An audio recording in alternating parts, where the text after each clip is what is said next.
కీర్తించాలి, పాడాలి, ఆశ్చర్యకార్యాలని తెలియపరచాలి. ఎందుకని?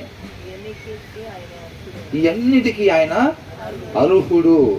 అర్థమవుతుందండి? ఇప్పుడు ఎవరన్నా ఏదైనా ఇచ్చారనుకోండి, మనం థ్యాంక్స్ చెప్పకుండా ఉంటామా? వాళ్ళు దానికి థ్యాంక్స్ చెప్పించుకోవడానికి అర్హులా కదా? అర్హులే వాళ్ళు, అవునా?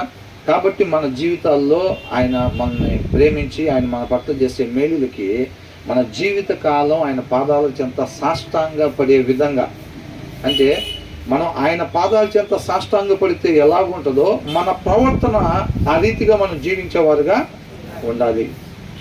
అర్థమవుతుందండి?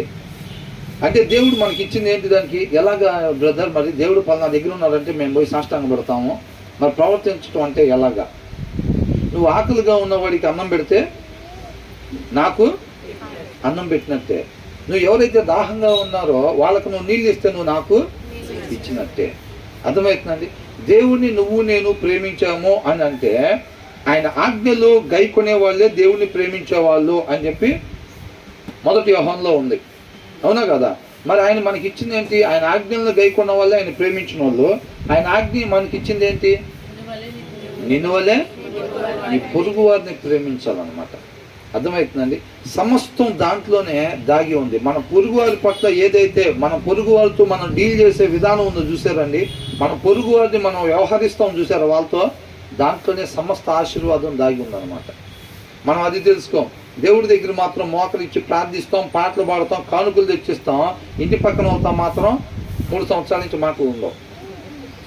ఏంటంట? 3 సంవత్సరాల నుంచి మాటలు ఉండవు. ఎవరికి? ఈయన ఏం చేస్తాడు? 3 సంవత్సరాల నుంచి మాట్లాడిన ఆయన పాస్టర్ గారు, అంతేనా? ఎవరు? పాస్టర్ గారు, పాస్టర్ గారు ఏంటి ఉన్నారండి బాబు, ఉన్నారు అట్లా మాట్లాడిన వాళ్ళు, తెలుసా?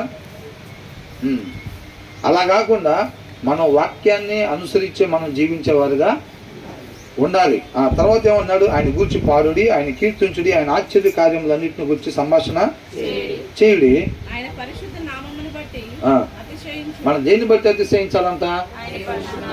5 కేజీలు బంగారం ఉంది మన దగ్గర. నీ దగ్గర ఉందా? నీ దగ్గర ఉందా? ఉంటే చూపించు. 5 కోట్ల బ్యాంక్ బ్యాలెన్స్ ఉంది, నీ దగ్గర ఉందా? కొనేస్తాం ఎవరినైనా అంటాం. చాలా మంది దేన్ని బట్టి అతిశయపడుతూ ఉంటారు తెలుసా? మా బాబాయ్ ఎవరు తెలుసా? మా పెదనాన్న ఎవరు తెలుసా? మా పెదనాన్న ఎస్పీ అంటారు. అంటే ఏం చేయాలి? எனக்கு ఇంకా గడగడ పోవాలి. నేను వచ్చేటప్పుడే నువ్వు వస్తావు, ఎదురు వస్తావా? మా పెదనాన్న ఎవరో తెలుసు కూడా నువ్వు నేను